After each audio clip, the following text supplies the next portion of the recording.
Qala dawuh sapa Ahnaf bin Qais radhiyallahu anhu, la sudada ora ana kemuliaan iku maujud lisayyil khuluqi kedue wong kang ala pakertine. Ruwiyat diceritakaken apa annahu satemene Kanjeng Nabi Muhammad sallallahu alaihi wasallam iku kala dawuh sapa Kanjeng Nabi, su'ul khuluqi syukmun wa syirarukum aswa'ukum khuluqan.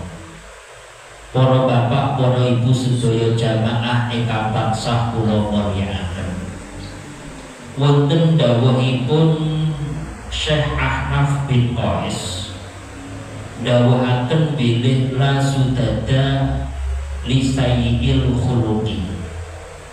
Dawuh niki paring pangertosan dhateng kita sedaya bilih kanggone wong sing elek pakertine, wong sing ala budi pakertine, wong sing ala akhlaki.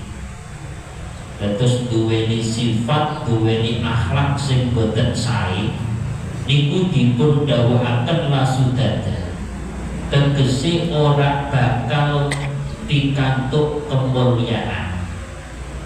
Jadi wong niku ketika akhlake ana ora bakal mulya, ketika akhlake boten sae boten bakal dados golonganipun tiyang ingkang mulya. Iki leres kalih dawuhipun Kanjeng Nabi. Kanjeng Nabi dawuh su'ul khuluqi syukmun wa syirarukum aswa'ukum khuluqan. Terus Kanjeng Nabi niku nggih dawuh pilih ala-alane pakerti, ala-alane akhlak niku syukmun, niku elek.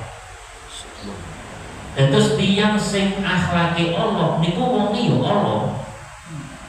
Terus dipun dawuhaken wasyirarukum aswa'ukum khuluqan, termasuk golongane wong sing Allah ya niku wong sing akhlake nggih Allah. Dadi tandha wong elek niku sing dos pundi, tiyang Allah niku sing dos pundi, sing akhlake boten sae. Makane kalau dipun dawuhna wong niku nek akhlake Allah ora bakal pikantuk kamulyan. Kula kita nek kepingin dadi golongane wong sing pikantuk kamulyan, aja sampe dadi golongane wong sing ala akhlake. Sawangsule dadi napa? Dadi wong sing bagus akhlake. Wong sing bagus akhlake niku dipun remeni dening Gusti Allah. Kanjeng Nabi niku yo dawuh pilih ahabbu ibadillahi ta'ala ilallah ahsanuhum khuluqa. Dadi kawula sing paling dipun remeni Gusti Allah. Iki nek cara maknane ngoten. Ahabbu ibadillah ilallah niku nek cara karepe kawula utawi manusa sing paling dipun remeni Gusti Allah utawa luwih dipun remeni Gusti Allah ya niku sinten? Dipun dawuhaken ahsanuhum khuluqa, golonganipun tiyang sing duweni budi pakerti ingkang bagus, duweni akhlakul karimah, duweni akhlak sing mulya. Ngimutaken Kanjeng Nabi niku dipun perintah dening Gusti Allah teng donya tujuane napa? Bagusne mulya-mulyane akhlak. Innama bu'istu liutamima makarimal akhlak. Pak, Bu, Kanjeng Nabi dipun perintah dening Gusti Allah teng donya napa tujuane? Liutamima makarimal akhlak, nyempurnani mulya-mulyane akhlak. Nah, bahasa akhlak niku dateng sinten? Nggih dateng Gusti Allah, nggih dateng sapadha-padha. Mula bahasanipun akhlak niku wonten werna loro. Sing pertama akhlak kita dateng Gusti Allah, pakerti kita dateng Gusti Allah. Ya niku kanthi napa ibadah sing apik. Kula kok ana wong urip nang donya sing urip ning Gusti Allah. Wonge urip nang donya dina-dina entuk rezeki ya saka Gusti Allah, tapi kok ora nglakoni perintah Gusti Allah. Tiyangi ngrasakno nikmat saka Gusti Allah tapi gak syukur ning gone Gusti Allah malah lali. Iki padha karo wong sing ora duwe akhlak. Lah kita niki yo aja sampe dadi golongane wong sing kaya ngono. Aja sampe dadi golongane wong sing gak duwe akhlak ning gone Gusti Allah. Berarti dos pundi ketika kita niki ngerti bahwasane urip sing uripne Gusti Allah, saben-saben dina kita ngrasakno nikmat. Kados napa boten? Kita terus entuk nikmat saka Gusti Allah, nikmate ora montek. Cuma terkadang niki sifatnya manusa. Pak, Bu, kadang sifatnya manusa niku diuji karo Gusti Allah, lali karo nikmate Gusti Allah. Diuji sithik lali karo nikmat. Padahal nikmate karo ujiane sekarang jelas lagi. Nikmat kali ujian kata pundi? Kata nikmat. Umpama diuji sakit, sakite karo sehate kata pundi? Sehate. Jenengan umpama dados tiyang sing diuji susah, susahe karo bungae kata pundi? Kata bungae. Lah kadang niku tiyang lali. Basa diuji sithik kalih Gusti Allah niku lali. Lali nek wis diparingi nikmat sing kathah, lali nek wis diparingi bunga sing kathah. Lah kudune dos pundi ketika jenengan diuji karo Gusti Allah padha eling karo nikmat. Akhire dadi wong sing padha iso syukur. Lah wong niku nek syukur dawuh Gusti Allah niku napa? La azidannakum. Wong niku nek wis gelem syukur nikmate bakal dipun tambah-tambah. Allahumma amin. Para bapak, para ibu ingkang tansah kula mulyakaken, dipun lajengaken wonten setunggalipun dawuh gandeng babagan akhlak. Arba'un tarfa'ul abda ila a'la darajat wa in qalla amaluhu wa ilmuhu. Wonten dawuh niku sae. Wonten patang perkara. Sing patang perkara niki bakal munggahne derajate kawula. Dadi patang perkara, patang sifat niki bakal dadosaken kawula niku derajate munggah. Bahkan dipun dawuhna a'la darajat. A'la darajat niku derajate diunggahno paling dhuwur dhewe. Allahumma amin. Derajate wis diunggahno. Nek munggahne niki mboten kok munggah separuh, munggah sepira mboten, a'la darajat. Bahasanipun napa? Dhuwur-dhuwure derajat. Bahkan dipun dawuhna wa in qalla amalu wa ilmuhu, meskipun wonge ngamali sithik ilmune sithik. Lho kurang sae to. Kula wangsuli malih. Patang sifat iki kok jenengan duweni salah sijine ae mboten usah kabeh. Kok jenengan duwe salah siji saka perkara papat iki, jenengan derajate diunggahno paling dhuwur meskipun ngamali mung sithik, ngilmune ya sithik. Lah papat niki napa mawon? Papat niki sing pertama gandeng hubungane kalian akhlak niki wae.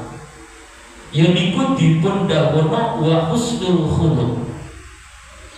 Wong sing duweni budi pakerti ingkang sae. Nek kala matur budi pakerti ana loro, akhlak loro. Sing pertama nggone Gusti Allah, sing siji ning gone sak padha-padha. yo apik ibadah ning gone Gusti Allah, yo apik sesrawunge karo sak padha-padha. Sering kula ngimutaken. Wong niku nang donya gak oleh. Wong apik tok karo Gusti Allah ning karo dulure ora apik. Petuk tanggane ora gelem naruh. Basa ditaruh wonge meneng ae. Niku gak oleh. Jadi yo kudu apik ngibadahi gone Gusti Allah, yo kudu apik karo sak padha-padha. Lho niki lho waktu husnul khuluq. Wong sing duwe budi pakerti apik, wong sing duwe budi pakerti bagus niki derajate diunggahno dhuwur meskipun ngamali sithik ilmune ya sithik. Nyuwun sewu kula paringi contoh ngeten. Jenengan kula tambeti ana wong pinter Pak, tapi akhlake elek. Karo wong niku sakjane bodho, tapi akhlake apik. Ngono kira-kira jenengan marang karo sing ndi? Akhlake apik. Yo sing akhlake lho sing ilmune akeh. Ngapunten, wong sing ilmune akeh akhlake dhuwur wong iki kemluwiti. Leh ngomong nyelowit gampang larangno ati. Basa sing wong iki bodho, tiyang ngene kok apik, santun. Lho nggih to. Jenengan seneng sing pundi? Santun. Seneng sing santun, sing akhlake. Lho niki wis ngetokne. Senajan to wong ilmune sithik tapi kok akhlake apik. Tiyang niki derajate mulya nyatane jenengan seneng. Bon niku sing pertama. Terus sifat sing nomor loro niku napa dipun dawana wal ilmu. Ilmu niku nek cara maknane aris. Kena dimaknani lapang dada, kena dimaknani sabar. Lho niki lho. Wong niku nek sabar jenengan semerep sabar napa mboten? Nek gak semerep berarti jenengan gampang murid-murid. Sabar nggih. La takhtab ojo gampang murid-murid. Dawuh Kanjeng Nabi iki. Dawuh Kanjeng Nabi iki boten la takhtab ojo gampang murid. Berarti nek ojo gampang murid-murid dadi wong sing sabar. Tiyang sabar niku ya ngoten. Wong sabar niku senajan to ngamali sithik, ilmune sithik, derajate ya mulya. Nyatane Gusti Allah niku leh dawuh innama yuwaffas sabiruna ajrahum bi khairi hisab. Lha ngoten niku. Dadi wong sing sabar niku bakal ditekani, bakal diparingi piwales rupa ganjaran bi khairi hisabin. Ora enek hitungane. Prayowis to. Jadi diwales karo Gusti Allah. Wong sing sabar niku pira walese bi khairi hisabin. Nang Quran iki bi khairi hisabin niku berarti ora ana hitungane. Ya sabar niku ngene kok Pak, jenengan nglakoni perintah Gusti Allah sabar. Jenengan ngedoi larangane Gusti Allah ya sabar. Jenengan umpama diuji karo Gusti Allah ya dadi wong sing sabar. Dadi sabar niku werna-werna ngoten niku duweni derajat dewi-dewi. Ning Gusti Allah dawuh pokok wong niki gelem sabar, tiyang niku bakal dipun wales ganjarane tanpa dipun hitung. Allahumma amin. Niki sing nomor loro. Apik banget. Jenengan paringi contoh, yo ngono nek duwe dulur sijine sabar, sijine gampang muring-muring, yo mesti seneng karo sing sabar. Jelas nggih? Sing akhlake elek karo akhlake apik, seneng sing akhlake apik. Sing sabar karo sing gampang muring-muring, seneng sing sabar. Terusane sing nomor 3. Sifat sing dadosaken tiyang niki derajate munggah meskipun ngamali sithik, ilmune sithik. Niku dipun dawuh wa tawadhu wonge andhap asor. Nek tawadhu niku sebalike takabur, nek takabur niku gumedhi. rumangsa luwih apik daripada wong liya, ngremehne wong liya niku takabur. Nek tawadhu niku sebalike, nek delok wong liya luwih apik. Nek delok awake sing elek. Makane bahasanipun kun indan nafsi syarrun nas. Dadi jenengan niku dadi wong sing paling elek mungguhe jenengan dhewe. Duwe rumangsa bahwasane kita niki dadi wong sing paling elek. Lho nyuwun sewu sampai ngeten dipun contohaken ketika jenengan sampun salat aja, ketika jenengan sampun saged tindakno salat jamaah, kok ketemu karo wong sing durung salat durung jamaah, aja rumangsa luwih apik, aja sampai memandang tiyang niku elek, aja sampai jenengan rumangsa luwih bagus piyambake sing gak ngibadah elek, sebab arep dinapak-napakno wong sing durung ibadah, wong sing durung jamaah, wong sing penggaweane nglakoni larangane Gusti Allah niku lho ya kawulane Gusti Allah. Wonten critane Nabi Nuh. Critane Nabi Nuh niku nanti ditegur kali Gusti Allah. Sebab nyuwun sewu. Nabi Nuh niku ningali kewan sing najis. Bangsa kalbun, Pak. Kalbun niku anjing niku nggih. Niku rumangsa jember pegel gak seneng. Kali Gusti Allah ditegur, lah awakku gak senengi karo apa nih? Sebab kuwi yo gawenanku makhlukku. Mosok awakku gak seneng karo aku. Lah ditegur ngoten niku contoh. Makane dadi wong sing napa? Tawadhu. Tawadhu niku piye to? Andhap asor, orang rumangsa luwih apik daripada wong liya, tapi rumangsa luwih elek daripada wong liya. Sebaliknya tawadhu apa? Takabur. Dan jenengan kira-kira cara petuk wong niku yo seneng sing tawadhu daripada takabur. Leres napa mboten? Enek wong sing kompliti gumedhe sitoke tawadhu apik, jenengan mesti seneng karo sing tawadhu.